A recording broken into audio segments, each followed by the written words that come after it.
A British documentary crew arrives to film art and culture during the Soviet White Nights. They carry cameras, sound equipment, and official press passes approved by the state.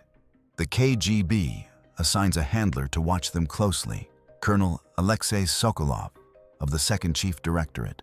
But one detail doesn't fit. The filming schedule, the equipment list, the crew composition, all authentic.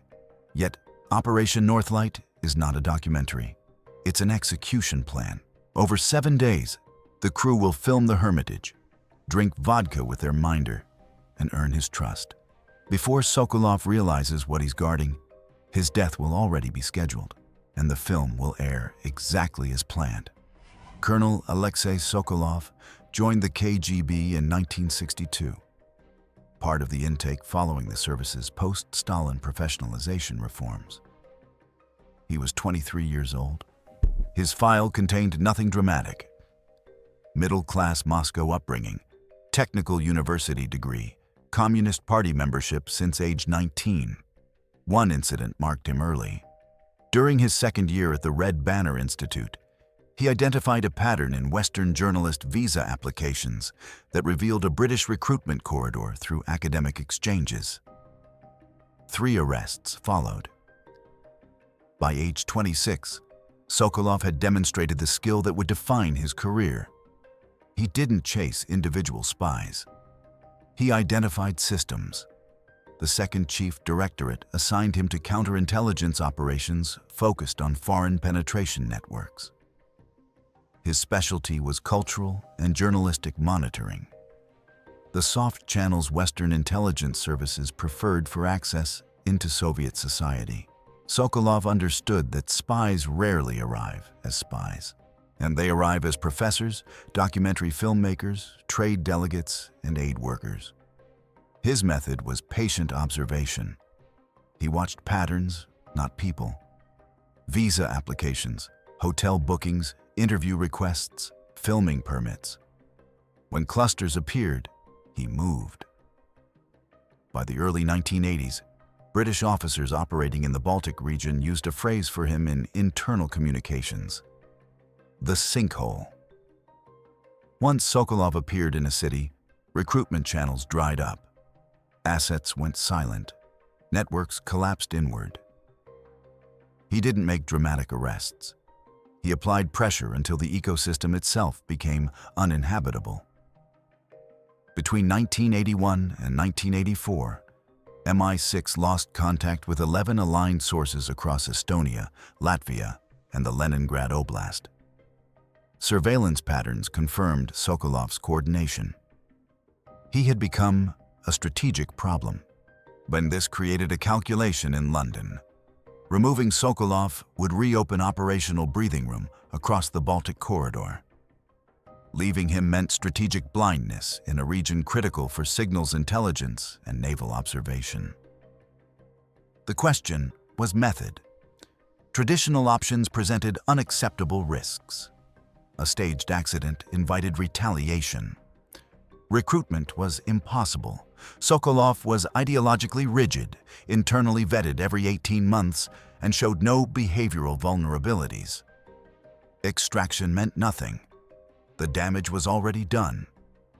The requirement was permanent removal with plausible deniability.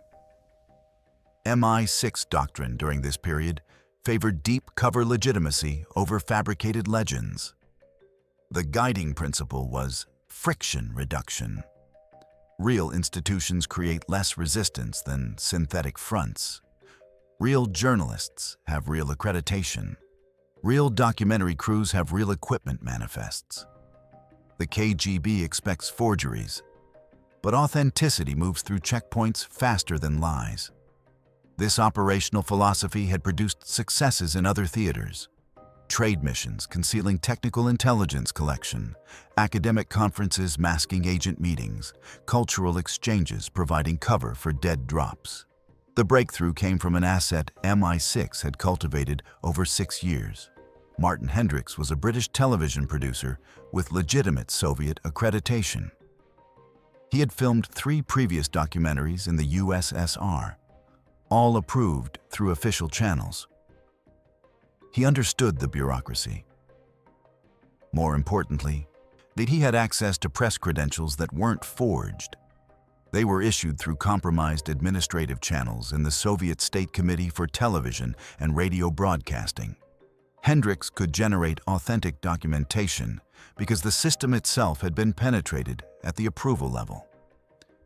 In March 1985, Hendricks proposed a documentary on Soviet cultural resilience. The pitch was safe, boring, and ideologically acceptable, highlighting art, architecture, and cooperation during the White Nights Festival in Leningrad. The proposal moved through Soviet bureaucratic review without friction. By May, preliminary approval arrived. By June, the KGB Second Chief Directorate assigned a monitoring officer to the incoming crew. His name appeared in the notification: Colonel Alexei Sokolov. This was the vulnerability, and Sokolov's assignment to monitor the crew meant proximity. Proximity meant access. Access meant opportunity. But the operation required something unprecedented. The documentary had to be real. Cameras had to film. Journalists had to report. The crew had to function exactly as declared. The cover wasn't a disguise. It was the operation itself. 4 MI6 officers would embed within a genuine production, using real journalists as operational insulation. The journalists would remain unaware. Their ignorance wasn't collateral. It was armor. The operation received authorization in July 1985 under the cryptonym Northlight. The objective was clinical. Introduce a delayed-action hepatotoxin into Sokolov's system during the filming window, inducing symptoms consistent with alcohol-related liver failure. No immediate collapse. No traceable cause. The substance, designated V21 in MI6 technical documentation, was engineered to mimic chronic hepatic stress. Symptoms would appear days after administration, allowing operatives to exit Soviet territory before discovery. Soviet medical examiners would find exactly what they expected to find in a middle-aged KGB officer: a failing liver. The timeline compressed rapidly. Filming permits finalized in late July. Equipment manifests submitted in early August. The crew assembled in London on August 9th. Departure was scheduled for August 11th. 7 operational days in Leningrad. Return to London by August 19th. The documentary would air in December, neutral and unremarkable, exactly as planned. Nobody watching would know they were seeing the environment of an execution. During the final planning session, one MI6 legal officer raised an objection, and the operation blurred lines that had historically remained distinct. Journalists were not operational cover. They were protected categories under international norms. Using real media as a lethal platform risked normalizing tactics that could endanger actual reporters. The objection was noted. The operation proceeded. Strategic necessity outweighed procedural concerns. Sokolov represented a quantifiable threat to British intelligence architecture in Eastern Europe. The method was clean. The risk was manageable. The authorization stood. What planners understood was simple. Truth creates less friction than lies. The best cover isn't a fabrication. It's a real documentary that happens to contain operatives. The KGB would see exactly what was there. Cameras, journalists, permits, filming, and they would never see what was hidden inside authenticity itself. Plausible truth had become the perfect lie.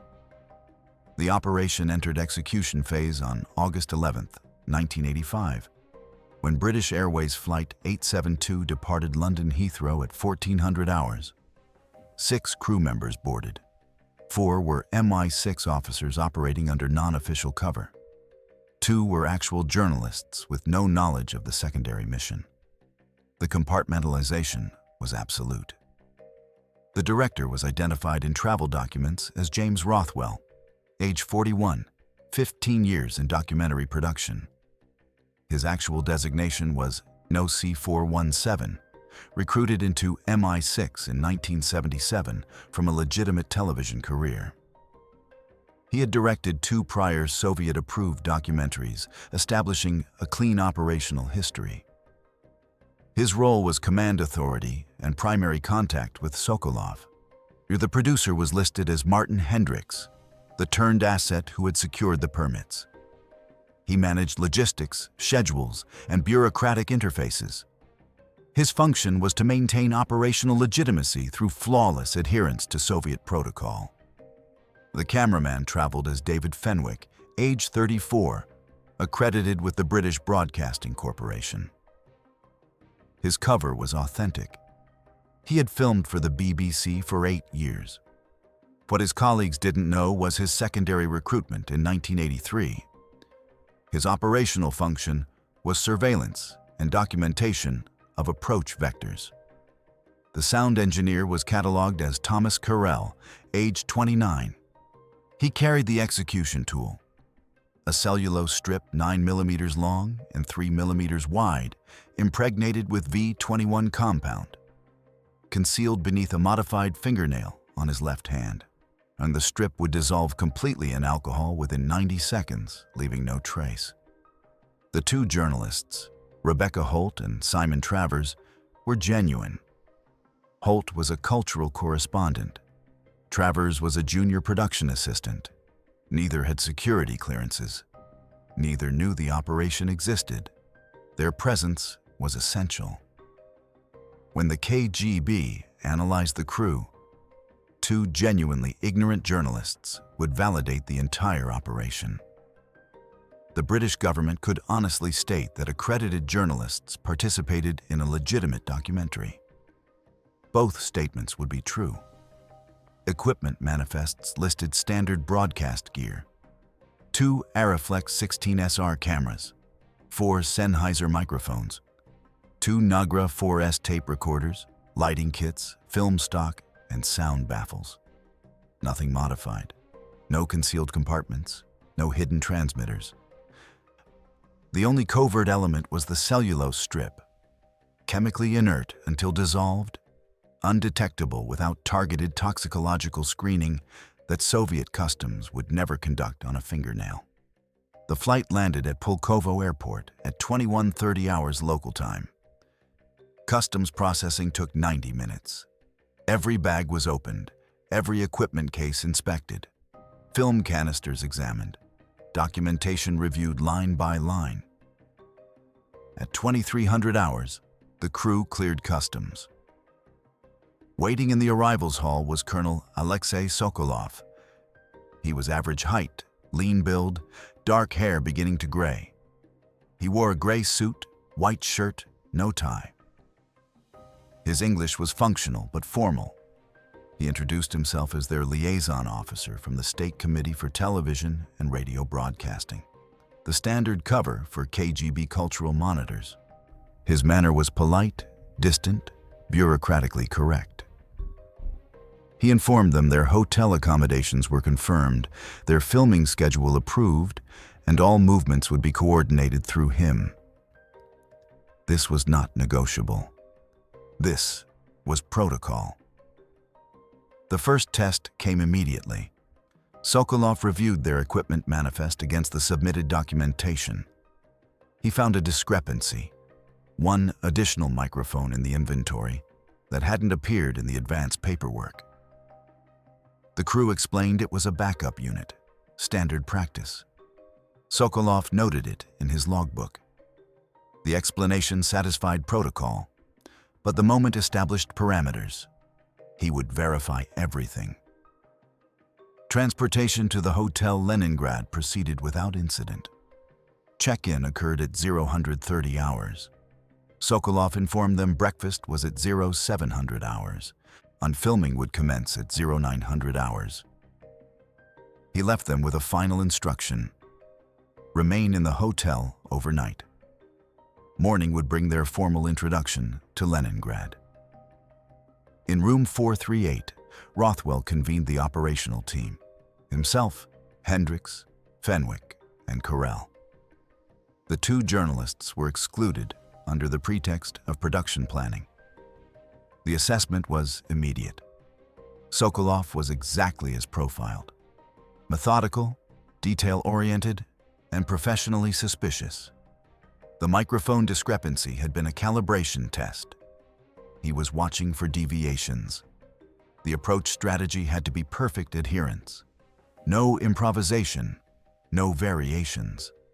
The operation would succeed by being exactly what it claimed to be. Over the next 4 days, the crew filmed exactly as scheduled. August 13th. The Hermitage Museum, focusing on Rembrandt and Italian Renaissance collections. August 14th. The Peter and Paul Fortress, highlighting architectural resilience. August 15th. Interviews with local artists in preparation for the White Nights Festival. August 16th. Exterior shots along the Neva River during the extended twilight. Every location was pre-approved. Every interview subject was state-vetted. Every piece of footage was exactly what a legitimate documentary would capture. Sokolov accompanied them constantly. He reviewed shot lists each morning. He observed filming throughout the day. He attended crew dinners each evening. The pattern established predictability. Predictability created familiarity. Familiarity eroded suspicion. The psychological approach was deliberate.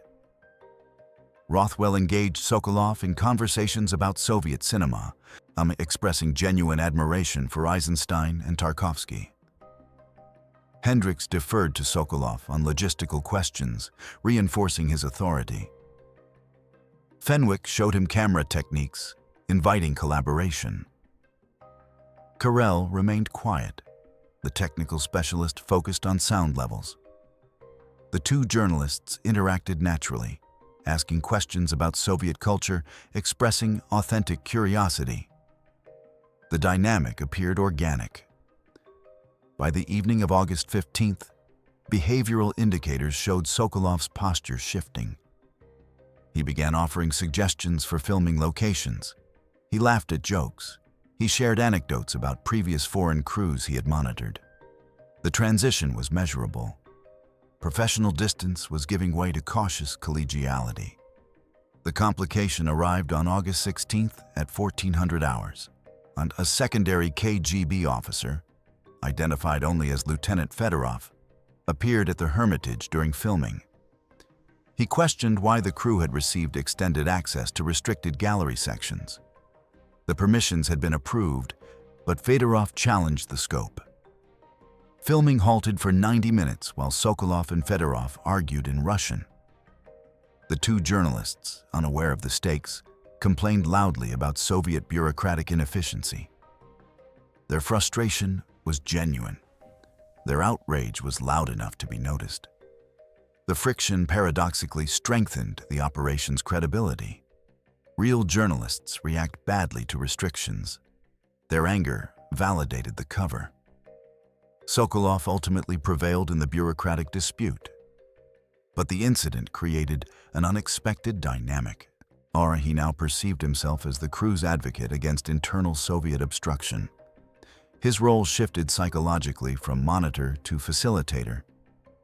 This was unplanned, but operationally advantageous. That evening, Sokolov invited the crew to dinner at a restaurant near Nevsky Prospect. A personal gesture, not protocol. The invitation indicated trust. The execution window had opened. August 18th, 1985. 2000 hours.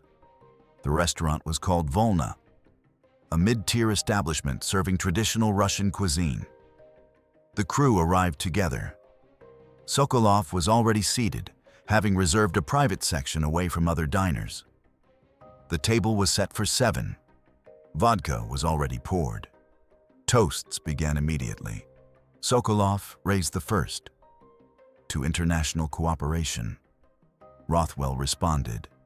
To mutual understanding through art. Glasses emptied. Refills followed. The ritual continued. Toasts to Leningrad, to cinema, to friendship. The atmosphere was warm. Sokolov's guard was completely lowered. At 20:40 hours, Karel excused himself to use the restroom. The movement was rehearsed, timed, and unremarkable. He walked past the bar, turned left down a corridor, and entered the men's room. He remained inside for 90 seconds.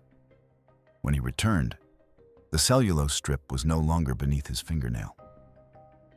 The V-21 compound was now available for deployment.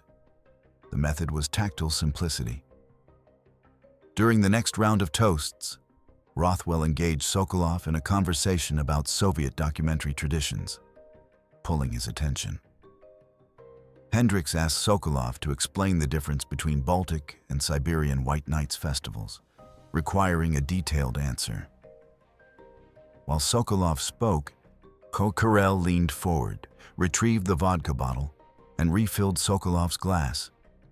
In that motion, practiced hundreds of times in training, he introduced the cellulose strip into the liquid. The strip dissolved in less than 60 seconds.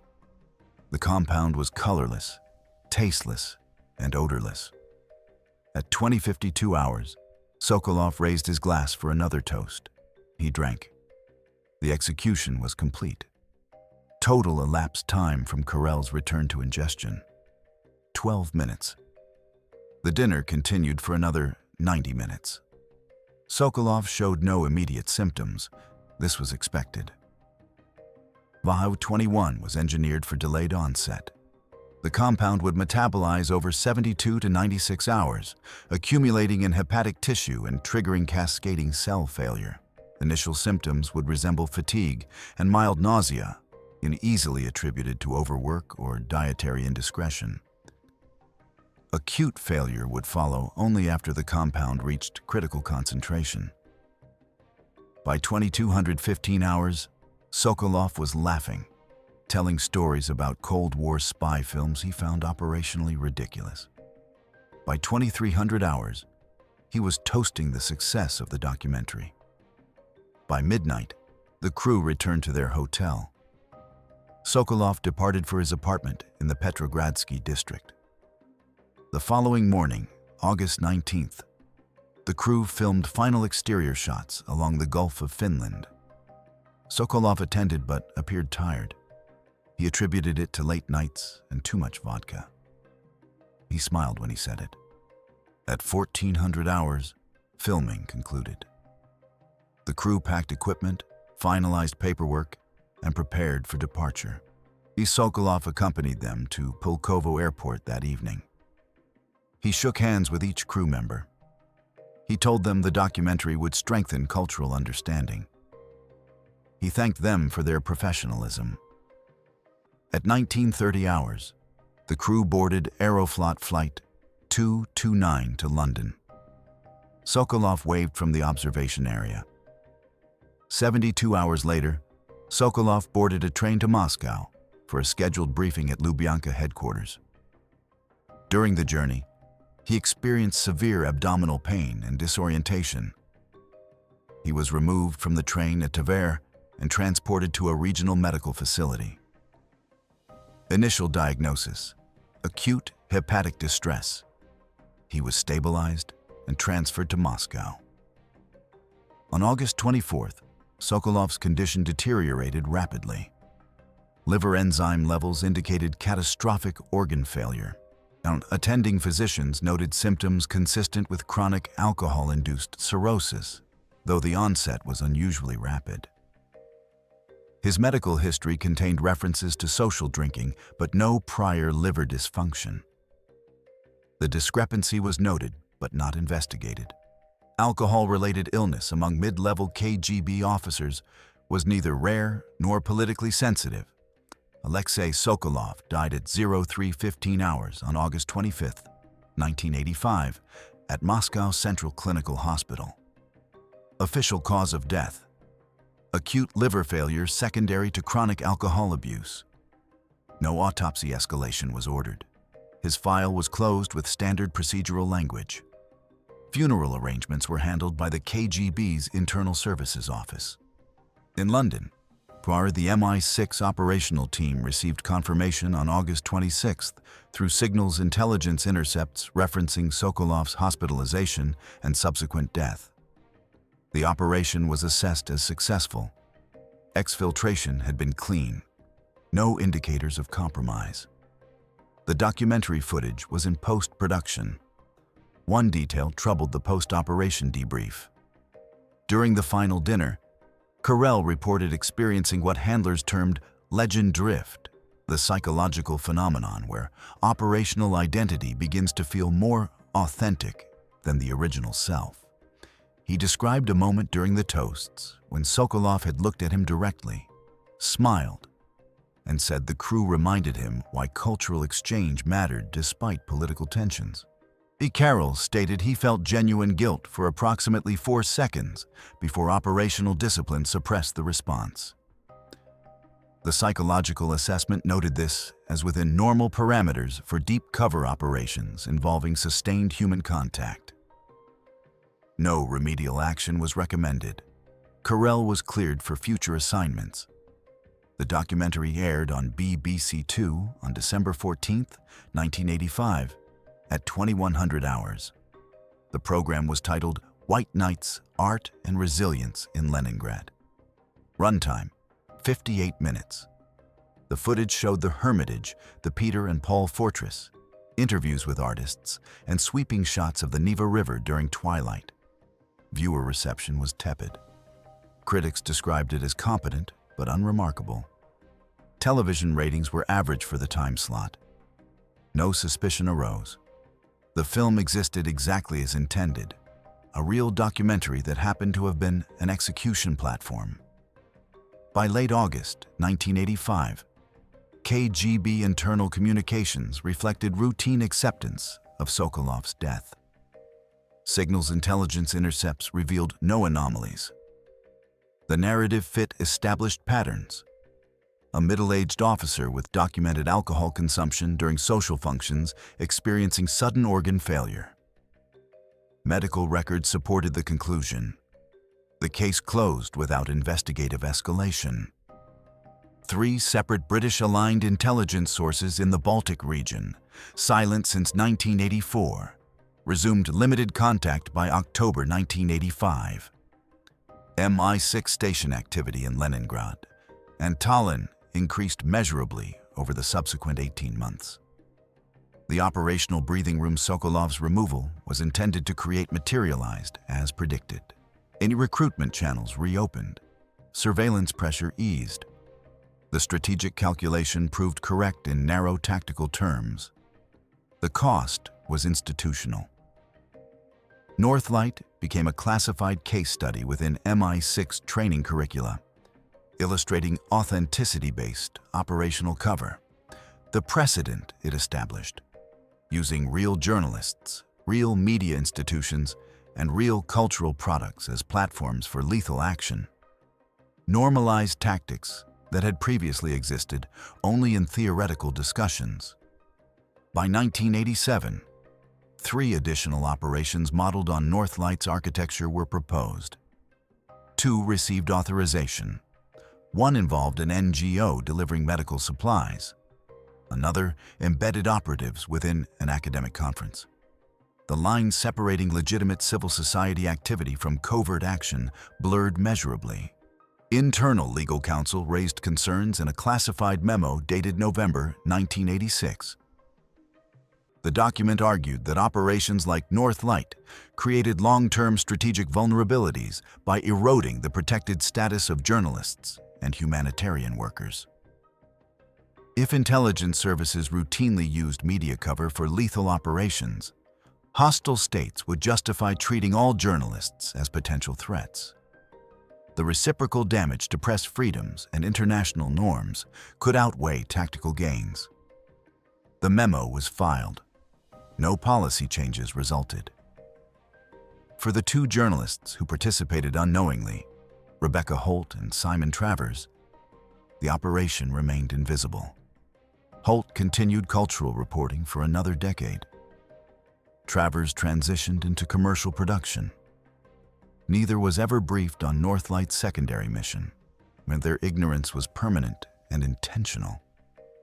When Holt was interviewed years later for an unrelated oral history project about Cold War journalism, she remembered the Leningrad documentary as professionally satisfying but uneventful. She recalled Sokolov as helpful and kind. She noted his death in passing, describing it as tragic but unsurprising given Soviet lifestyle factors. The moral architecture of Northlight presents an unresolved paradox. From one perspective, the operation was surgical statecraft, removing a specific counterintelligence threat without collateral damage, using precision rather than broader violence. Sokolov had dismantled networks that provided strategic intelligence on Soviet naval capabilities and political intentions. His elimination reopened channels that supported Western security objectives during the final phase of the Cold War. The method avoided bombings, shootings, or abductions that would have triggered diplomatic crises or retaliatory actions.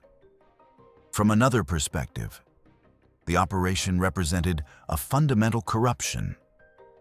Journalism exists because societies grant it protected status, accepting that reporters operate outside the normal constraints of state power. That protection depends on separation.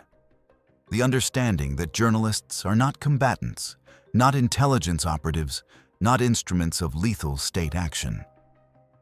Northlight violated that separation by design. It used the credibility of journalism as a weapon. Every subsequent documentary crew operating in a hostile environment would carry the shadow of that precedent. The KGB didn't discover Northlight's true nature, but the tactic's existence created justification for treating all foreign media as potential threats. The question resists easy resolution. Was Sokolov a legitimate target or a civil servant doing his job? He arrested people. Those people were spies by Soviet law, even if they were assets by Western definitions. He followed his state's legal framework. His removal served British interests but violated Soviet sovereignty and international norms against assassination. The operation succeeded because it exploited the space between what is legal and what is detectable. What remains documented is the outcome. Sokolov died believing he had facilitated cultural understanding. The journalists who filmed alongside his killers produced work they considered meaningful. However, the documentary aired to indifferent reviews. The operation achieved its strategic objective. No consequences followed for those who planned it. The tradecraft became doctrine. The answer to whether Northlight was justified reveals more about your framework for evaluating state power than about the operation itself. If you believe intelligence services must operate beyond legal constraints to protect national security, Northlight was effective and appropriate. If you believe those constraints exist precisely to prevent abuses of power, Northlight was a violation that endangered principles more valuable than tactical advantage. Both arguments contain internal consistency. Both rely on different assumptions about what states owe their citizens and what methods are acceptable in pursuing security. The operation doesn't resolve the tension. It only makes it visible. What's your perspective on using real journalists as operational cover for lethal action? Does the effectiveness of the method justify the precedent it creates? Or does the erosion of protected categories represent an unacceptable cost? Drop your assessment in the comments. If this operation made you reconsider where the line between intelligence work and state-sanctioned murder actually sits, hit that like button and share this with someone who thinks espionage has clear moral boundaries.